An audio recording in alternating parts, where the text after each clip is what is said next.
السلام علیکم ناظرین، آپ اس وقت کربلا ون ٹی وی پہ ایک ایسا پروگرام دیکھ رہے ہیں جس کی اس وقت ضرورت تھی، اور سارے ناظرین جو کربلا ون ٹی وی دیکھتے ہیں اور سپورٹ کرتے ہیں ان کی طرف سے بھی کچھ سوالات ہیں اس پروگرام کو لے کے، اسی وجہ سے یہ پروگرام کو رکھا گیا ہے۔ اور اس وقت ہمارے پاس ساتھ موجود ہیں مولانا منظر علی عارفی صاحب جو خطیب نہج البلاغہ ہیں، اور کچھ سوالات ہیں اس ملعون کو لے کے جس نے مسلمانوں میں اور خاص کر شیعت کو بدنام کرنے کی کوشش کی ہے۔ پہلا سوال آغا سے ہم کرتے ہیں اس چینل کے ذریعے، کیونکہ چینل پہ سوالات کا سلسلہ لگاتار آ رہا تھا اور لوگ پوچھ بھی رہے تھے کہ چینل کی جانب سے ابھی تک کوئی پروگرام اس کے اوپر کیوں نہیں ہوا، تو ہم نے کہا تھا کہ کچھ سوال آپ بھیجیے تاکہ ہم اس پروگرام کو پوری طریقے سے نشر کر سکیں۔ تو پہلا سوال، وسیم مرتد کے ایمان کے بارے میں آغا آپ کا کیا خیال ہے؟ السلام علیکم ورحمۃ اللہ وبرکاتہ۔ اعوذ باللہ من الشیطان الرجیم، بسم اللہ الرحمن الرحیم۔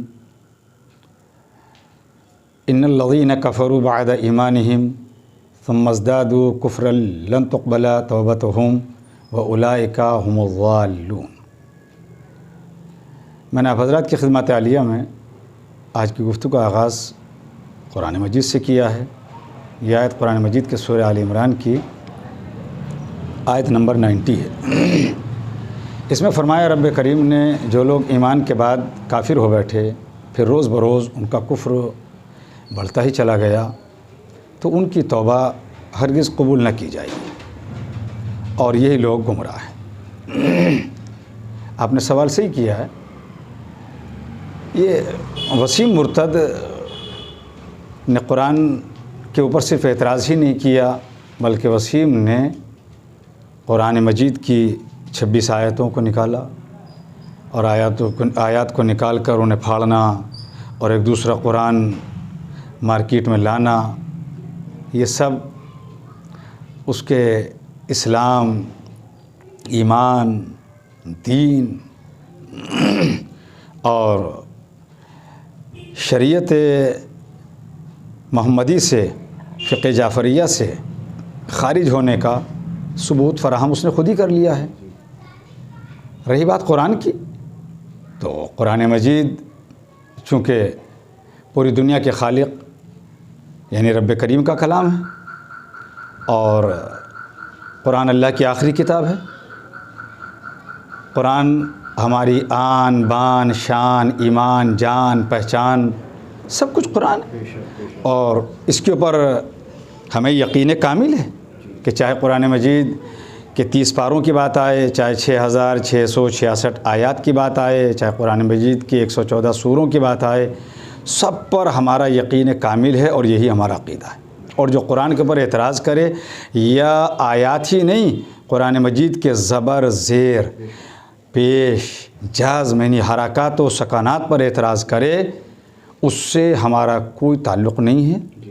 اور جب وہ اللہ کی کتاب پر اس نے اعتراض کر دیا، تو اس نے خدا پر بھی کر دیا۔ تو میں یہ کہوں گا کہ نہ اس کا رشتہ لا الہ الا اللہ سے رہا، نہ اس کا تعلق کوئی محمد رسول اللہ سے رہا، نہ اس کا کوئی سلسلہ علی ولی اللہ سے رہا۔ اب اسے چاہیے کہ اپنے رشتے کو جو ہے وہ یزید سے جوڑ لے۔ یزید کے علاوہ اس کے لیے کوئی، جس طرح پوری دنیا یزید پہ لعنت کرتی ہے، اسی طریقے سے اس وسیم ملعون پہ لعنت ہو رہی ہے اور ہوتی رہی۔ اب اور سوالات کا سلسلہ بھی ہے، کچھ سوال ایسے بھی آئے جیسے آپ نے کہا کہ قرآن کے مخالف تھا یہ سب سے پہلے، تو بے شک قرآن کی اس نے مخالفت کری، اس کے بعد قرآن، رسول اکرم صلی اللہ علیہ وسلم اور زوجہ رسول کے بارے میں بھی گستاخی کی ہے۔ ابھی جیسے کہ آپ نے دیکھا ایک ویڈیو آج ہی شائع ہوئی، اس میں جناب خدیجہ کے بارے میں بھی اس کے سخت لفظ تھے۔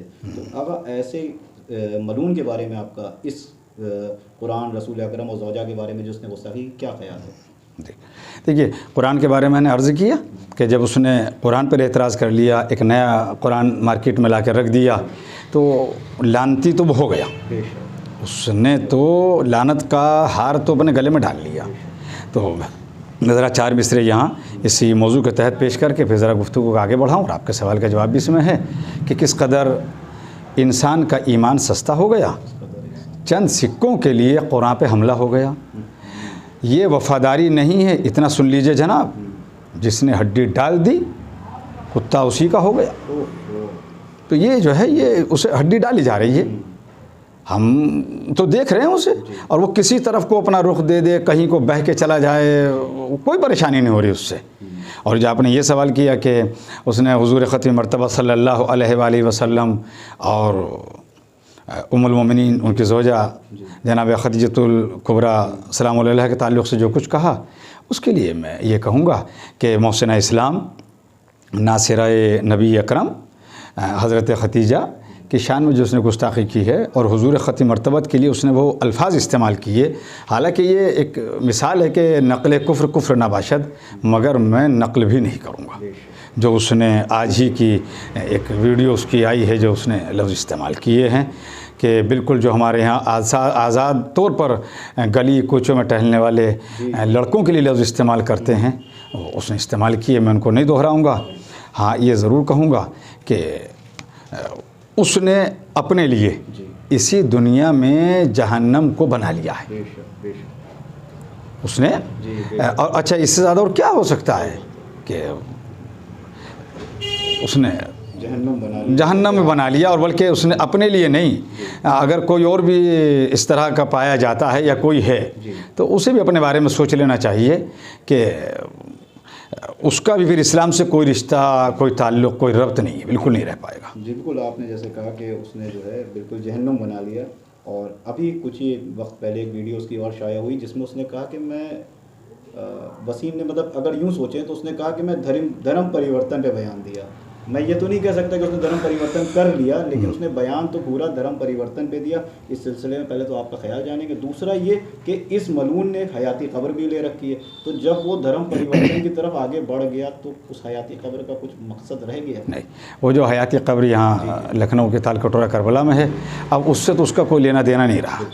اب اس نے خود کہہ دیا کہ مجھے جو ہے وہ نظر آتش کیا جائے, تو وہ جس سے کہا ہے جو کہا ہے, ہم تو ہر مذہب کا احترام کرتے ہیں, ہر دھرم کا کرتے ہیں. ہم تو ایسے ملک میں رہتے ہیں, ہمارا وطن ہے یہ ہندوستان, کہ یہ تو گنگا جمنی تہذیب کے لیے مشہور ہے. تو وسیم نے جو اپنے طور پر جو اپنے لیے کہا ہے, اس نے اپنا اعلان کر دیا ہے جو کیا ہے. تو اسے ایک چیز میں کہوں گا کہ جو یہ نام وسیم رضوی رکھا تھا, یہ وسیم رضوی کے آباء و اجداد نے رکھا ہوگا ظاہر ہے. اب وسیم رضوی کو چاہیے کہ اپنا کوئی نام بھی تبدیل کر لیں. اب یہ نام جو ہے, اب اس کے ساتھ میں وہ جو لگانا چاہیں, اس کے سیاق میں سباق میں جو بھی ہے وہ لگا لیں, جو نام پسند آتا ہے. ہمیں کوئی اس کے اوپر وہ نہیں ہے. لیکن یہ ضرور ہے کہ اب قبر سے کوئی تعلق نہیں رہا اس بندے کا, بالکل نہیں رہا. جیسے کہ آپ نے کہا اس کا قبر سے کوئی تعلق نہیں رہا, جو حیاتی قبر ہے وہ اب اس کی رہی نہیں. وہ کہاں ہے, وہ اس نے خود ہی رشتہ ختم کر لیا. اب اگلا سوال یہ اٹھتا ہے, بالکل جیسے کہ آپ نے کہا کہ قبر سے تعلق نہیں ہے, شیعہ نہیں رہا, تو یہ اسلام سے خارج ہو گیا یا نہیں ہوا؟ یہ جو آپ نے اسلام سے خارج ہونے والی بات کہی ہے, نہ کوئی کمیٹی ایسی ہے کہ جو کسی کو اسلام سے خارج کرتی ہو ہم لوگوں کے درمیان. میں تو ایک ادنا سے ایک طالب علم ہوں, لیکن یہ ضرور کہہ دوں گا کہ کوئی کمیٹی نہیں ہے. انسان کا اپنا عمل ہوتا ہے, اس عمل سے خود بخود یہ طے ہو جاتا ہے کہ یہ اسلام میں داخل ہو گیا ہے یا اسلام سے خارج ہو گیا ہے. اس نے قرآن پر اعتراض کر لیا, حضور ختم مرتبہ صلی اللہ علیہ وآلہ وسلم کے لیے اس نے جو بھی کچھ کہا وہ اس کا ٹھکانہ جہنم ہے, یا اور اس طرح کی جو حرکتیں ہیں, یا یہ کہنا کہ یہ شیعہ جو ہیں مسلمان نہیں ہوتے ہیں. ہم مسلمان ہیں, کیوں نہیں ہیں؟ ایک طرف جو تعداد کے لحاظ سے بڑا حصہ ہے وہ سنی مسلمان ہیں, ہم شیعہ مسلمان ہیں. اور ہمارے مراج اعظام کی بھی ہمیں یہی تعلیم ہے کہ ہم ایک دوسرے کے مذاہب کا بھی احترام کریں, ایک دوسرے کے عقائد میں ہمارا کوئی دخل نہیں ہے. ایک ہاتھ باندھ کے نماز پڑھے, ہم ایک ہاتھ کھول کے نماز پڑھے, مگر اپنا اپنا ایک سلسلہ ہے عقیدے کا, وہ اپنی جگہ ہے. لیکن جن چیزوں میں ہم ایک دوسرے کے ساتھ ہیں, ہمارا قرآن ایک ہے, ہمارا کعبہ یعنی قبلہ ایک ہے, اللہ کو ہم بھی وحدہ لا شریک مانتے ہیں, حضور ختم مرتبت اللہ کے رسول ہم مانتے ہیں. تو جن چیزوں میں ہم ایک دوسرے کے ساتھ ہیں اس میں ہم ساتھ ہیں, کوئی وہ نہیں ہے. اور جیسا کہ مرجع وقت آیت اللہ العظمیٰ آقا سیستانی پروردگار عالم انہیں طول عمر عطا فرمائے, انہوں نے کہا برادران اہل سنت کے لیے کہ ان سے جو ہے وہ اتفاق اور اتحاد کے ساتھ میں زندگی گزاریے. تو وہ بھی مسلمان ہیں, ہم بھی مسلمان ہیں. وسیم رضوی نے یہ کہہ کر کہ شیعہ مسلمان نہیں ہوتے, اس نے کوئی ہمیں کوئی اس نے وہ نہیں کیا ہے, ہم بلکہ یہ کہنا چاہتے ہیں کہ اس کے بیان سے کسی بھی شیعہ کو جوڑ کر نہ دیکھا جائے. بے شک وہ اپنے بیان کا خود تنہا مالک ہے. ہمارا اس سے کوئی رشتہ، کوئی لین دین کچھ نہیں ہے. وہ اس کی اپنی ایک زندگی ہے اور اپنا جو بھی اس کا سلسلہ ہے وہ ہے. ہاں یہ ضرور میں کہوں گا کہ اب اس نے جو ہے یہ اتنے سارے گناہ کر لیے ہیں کہ کچھ گناہ ہیں ایسے کہ جن کے لیے اللہ معاف کر دیتا ہے. اس کے لیے جو معافی کے دروازے جو ہیں وہ قرآن مجید کی آیت کی روشنی میں معافی کے دروازے بند ہیں اس کے لیے. جیسے کہ ابھی آپ نے کہا کہ آیت اللہ سیستانی صاحب اللہ طول عمر عطا کرے ان کو، ان کا سایہ ہم پہ برقرار رہے. لیکن ابھی اس نے ہم نے جیسے کہ آپ نے ویڈیو سنی جناب خدیجہ کے بارے میں، جیسے اس نے سخت الفاظ کہے تھے، ویسے ہی مرجع کرام علماء کرام کے بارے میں بھی اس کے لفظ صحیح نہیں ہیں. تو اس شخص کے بارے میں اب آپ کیا کہیں گے جو مطلب شیعہ تو کہتے ہی نہیں کسی کو، مسلمان ہی نہیں مان رہا شیعوں کو، اور ہمارے علماء کرام مرجع کرام ان کے اوپر بھی سخت لفظوں میں گفتگو کرتا ہے؟ اس کے لیے یہ ہے کہ جیسا کہ رہبر کبیر آیت اللہ العظمیٰ آقائے امام خمینی اعلیٰ مقامہ نے جب ان کے زمانے میں سلمان رشدی ملعون نے جو گستاخی کی تھی رسول اکرم اور امہات المومنین کی شان میں، تو انہوں نے اس وقت میں فتویٰ دیا تھا اس کے لیے. اور آج بھی امام خمینی نہیں ہے مگر ان کا فتویٰ زندہ ہے، اسی طریقے سے باقی ہے. تو ہمارے سامنے مراجع اعظام ہیں، وقت کے امام اور امام کے نائب. امام پردے میں ہیں مگر نائب امام جو ہیں آیت اللہ العظمیٰ آقائے سیستانی، آیت اللہ العظمیٰ آقائے خامنائی اور دیگر مراجع اعظام جو ہیں وہ جب جو چاہیں گے وہ ان کا فیصلہ ہوگا اور پوری دنیا کو تسلیم کرنا ہوگا. اور ہم تو ہمیشہ سے کرتے آئے ہیں اور یہ ہمارے مذہب کے اس میں شامل ہے، ہمارے اصول میں ہے کہ ہم تو بالکل نائب امام کی ہر بات ہمارے لیے وہ ہے جو ہمارے لیے وقت کا امام کہتا ہے. اور یہاں پر بھی مجھے دو مصرے مبلغ جامع امام تنظیم کاتب میرے شاگرد رہ چکے ہیں، فارغ ہو گئے وہ ادارے سے، مولوی قائم اعظمی سلمہ کے ہیں. وہ سن لیجئے، وہ کہتے ہیں کہ تاریخ تو نے رشدی کی دہرائی ہے وسیم، ہم کر رہے ہیں پھر کسی فتوے کا انتظار. جو ہمارے وقت کے مراجع کہیں گے اور جو ان کا فیصلہ ہوگا وہ ہمیں امید ہے کہ جو بھی فیصلہ ہوگا بہتر ہی ہوگا، اور ہوگا جب وہ اپنے طور پر بہتر سمجھیں گے. لیکن اس نے جو ہے جو بھی کچھ کہا ہے، یہ میں پھر تکرار کر رہا ہوں اس بات کی، اس کے کسی بیان سے یا یوں کہوں کہ نہ رشدی کسی کا ہے نہ وسیم ہمارا ہے.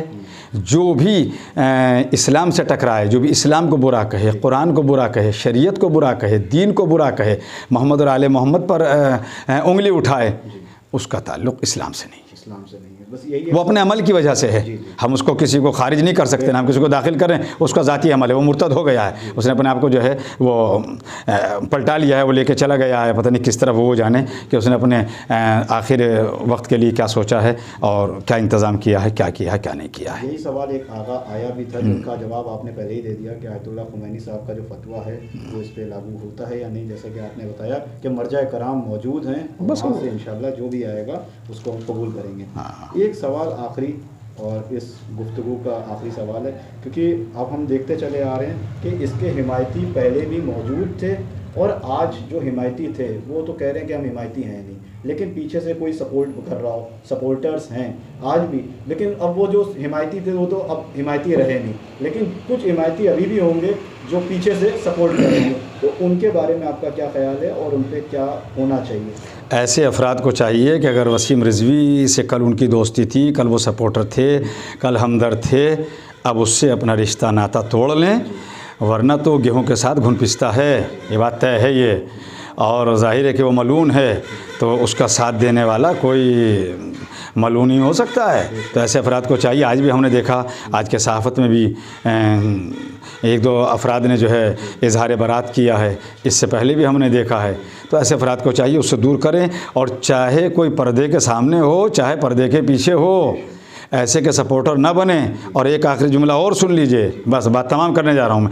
یہ جو اس وقت میں اپنے طور پر وسیم جس راستے پر بھی، جس کھڑنجے پر بھی اپنے آپ کو یہ بندہ لے کے جا رہا ہے، یہ سوچ لینا چاہیے جو اللہ کا نہ ہوا، جو رسول کا نہ ہوا، جو اپنے مذہب کا نہ ہوا، وہ کسی کا بھی نہیں ہے، اس کا رشتہ کسی سے بھی نہیں ہے۔ یہ وہ ہے کہ یہ دھوبی کا کتا ہے، نہ یہ گھر کا ہے نہ گھاٹ کا ہے۔ اگر کوئی یہ سوچے کہ یہ کسی اور کے ساتھ ہے، کسی کے ساتھ نہیں ہے۔ یہ جو اپنے مذہب کا نہیں ہو سکا وہ کسی کا نہیں ہو سکتا۔ جو اپنے باپ کو باپ نہ کہے وہ پڑوسی کو چچا نہیں کہہ سکتا۔ اور میں اس بات کو بس یہاں پہ لا کے سمیٹ رہا ہوں۔ مجھے ابھی 4 مصرے میں نے پڑھے، چونکہ ظاہر ہے کہ علماء کرام اور مذاکرین اعظام اور شعراء، خطبہ، مومنین اور یہ کیا کہتے ہیں ماتمی انجمنیں، سب اس سے ایک دم اپنے آپ کو 2-2 4-4 قدم پیچھے کر رہی ہیں۔ کوئی اس کے قریب لگنے کو تیار نہیں، کوئی اس کی سپورٹ میں نہیں ہے۔ سب بچ رہے ہیں، اور جو نہیں بچ رہے ہیں وہ بچا لیں، ورنہ تو پھر وہ عذاب جو ہے نا پھر وہ گھیر ہی لیتا ہے۔ یہ ناقہ سالے والا عذاب ہے۔ پھر وہ کام ایک کرے گا اور پھر وہ عذاب جو ہے وہ سب ساتھ دینے والوں پہ آئے گا۔ تو وہ 4 مصرے جناب اختر شیدائی نوگامی کے سن لیجئے۔ وہ کہتے ہیں تجھ پر خدا کی مار ہے اے مرد بے حیا، تجھ پر خدا کی مار ہے اے مرد بے حیا، تجھ پر عذاب ہے یہ تیری لوٹ پاٹ کا، تیری مثال ایسی ہے دنیا میں ہے وسیم، دھوبی کا کتا گھر کا رہا اور نہ گھاٹ کا، یہ کسی کا نہیں ہے۔ تو اس سے جو ہے ہر اس کو کہ جو شریف آدمی ہے، جسے اپنی عزت کا خیال ہے، جسے اپنے مذہب کا خیال ہے، اپنے دھرم کا خیال ہے، بس وہ اپنے آپ کو اس سے دور رکھے۔ جو قرآن کا نہ ہوا، اسلام کا نہ ہوا، وہ کسی کا نہیں ہو سکتا۔ اس سے ہر انسان دور رہے۔ اور میں یہ کہوں گا پروردگار عالم کی بارگاہ میں، یا اللہ جتنے بھی اس طرح کے افراد پائے جاتے ہیں، گستاخ رسول پائے جاتے ہیں، یا قرآن کے اوپر انگلیاں اٹھانے والے پائے جاتے ہیں، اللہ ان کے بارے میں فیصلہ کرے اور ان کے اوپر میں یہ کہوں گا قرآن کی مار پڑ جائے۔ والسلام علیکم ورحمۃ اللہ وبرکاتہ۔